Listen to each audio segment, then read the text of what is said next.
সূর্য, তুমি কি চা খাবে? না বৌনি, আমার কিছু লাগবে না। আসলে রাই আমাকে ফোন করে এমন ভাবেই বললো যে আমি অবাক হয়ে চলে এলাম।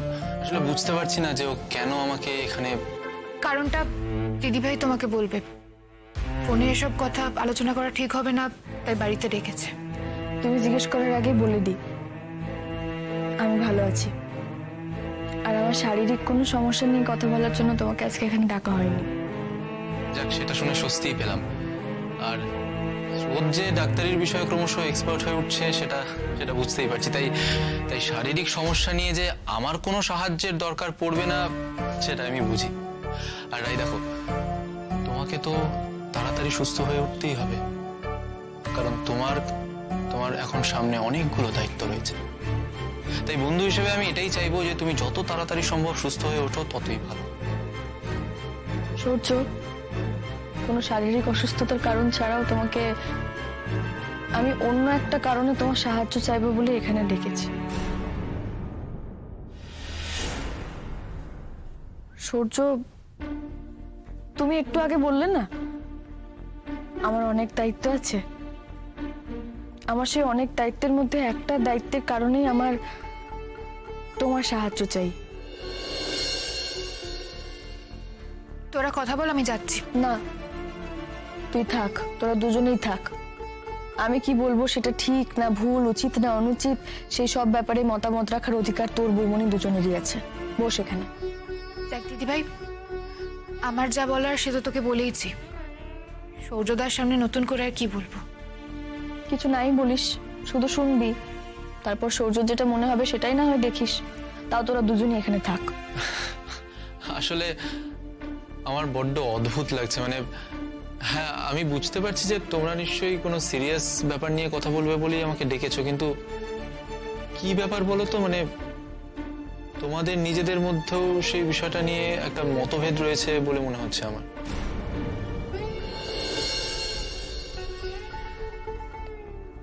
সূর্য, আমি তোমাকে যে কথাটা বলবো তুমি নাই মানতে পারো।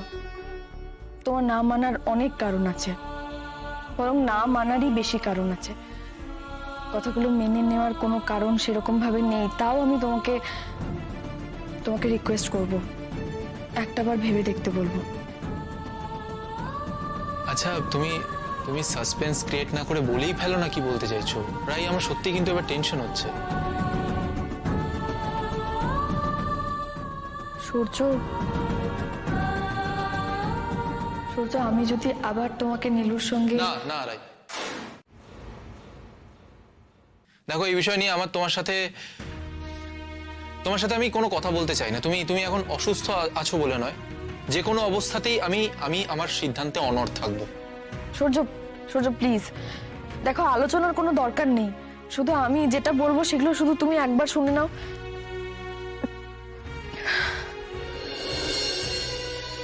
রাই, ঠিক এই কারণেই স্রোত তোমাকে বলেছিল এইসব বিষয়ে মাথা না ঘামাতে। তোমার শরীরের পক্ষে এখন এত উত্তেজনা ভালো না। থাকবো মনি, ওকে কিছু বলো না। তোমরা সবাই আমাকে জেদি বলো তো? দিদিভাই জেদ আমাদের সবার থেকে বেশি, তাতেও নিজের ক্ষতি করতেও পিছপা হবে না। রাই, আই এম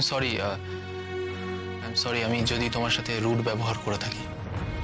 দেখো, আমি সত্যি বলছি, আমার নীলুকে নিয়ে কথা বলার কোনো ইচ্ছে নেই। তোমাকে ভীষণ টায়ার্ড লাগছে, তুমি আগে সুস্থ হয়ে ওঠো। এসব কথা পরেও হতে পারে রাই। হ্যাঁ, হতে পারে সূর্য, কিন্তু তোমাকে এইসব কথা বলবো বলেই তো আজকে এখানে ডেকেছি। আর তাছাড়া সব সময় বারবার সব কাজ ছেড়ে তোমার এখানে ছুটে আসাটাও তো খুব চাপের, তাই না? দেখো, আমার বারবার ছুটে আসাটা চাপের কিনা সেটা আমি জানি না, তবে এবারের সঙ্গে সম্পর্ক, আমার যে সম্পর্কের সূত্র ধরে সেটাই যখন তলানিতে গিয়ে ঠেকেছে, তখন আমার ঠিক মনে হয় না, তাই আমি আসি না। শোনো না, বলছি এইসব কথা এখন ছাড়ো। আমি আসবো, আমি আবার পরে আসবো। আমি ঠিক আছি সূর্য, আমি একদম ঠিক আছি। আমি যা বলতে চাই তুমি প্লিজ একবার সেটা শুনে নাও। সূর্য, ওকে বলে নিতে দাও, নইলে প্রেশার ফল করে হয়তো শরীরই খারাপ হয়ে যাবে।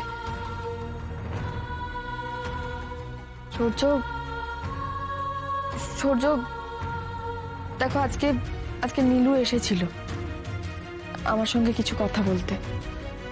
নীলু আজকে আমাকে অনেকগুলো কথা বলেছে, আর ওর কথাগুলো শুনে খুব খুব জেনুইন লেগেছে আমার। তোমরা সেটা নাই মানতে পারো। কি বলেছো?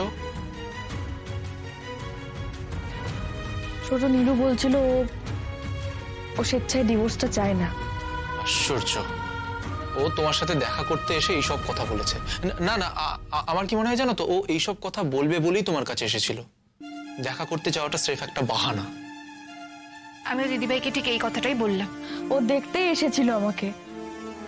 সত্যি বলতে ওকে দেখে আমার নিজেরই আজকে খুব কষ্ট হয়েছে। এ যেন ঠিক আগের নীলু নয়। রাই, এটা সব কিন্তু ওর অভিনয়। প্লিজ আমাকে ওর ব্যাপারে আগে কথাটা তুমি বলে নিতে দাও। দেখো, ও আমাকে বলেছে ও তোমার কাছে এই বিরাট অঙ্কের টাকাটা চেয়েছে শুধুমাত্র এই কারণে যাতে তুমি টাকাটা দিতে না পারো, আর তার বদলে তুমি ওকে মেনে নাও। রাই, এই কথাটা ও আমাকে বলেছে। ও লেফট অ্যান্ড রাইট মিথ্যে কথা বলে। রাই, এই টাকাটা ও প্রথমে আমার থেকে সিরিয়াসলি চেয়েছিল। তার জন্য ও উকিল ডেকে আনতেও কসুর করেনি। আমি ওকে বলেছিলাম যে তোমাদের বাড়ির কাউকে ডেকে নাও, পাছে তোমরা বাধা দাও, তাই জন্য তোমাদের কাউকেও ডাকেনি। ও উকিল ডেকে এনে শাসিয়ে হুমকি দিয়ে ওই টাকাটা আমার থেকে আদায় করতে চেয়েছিল।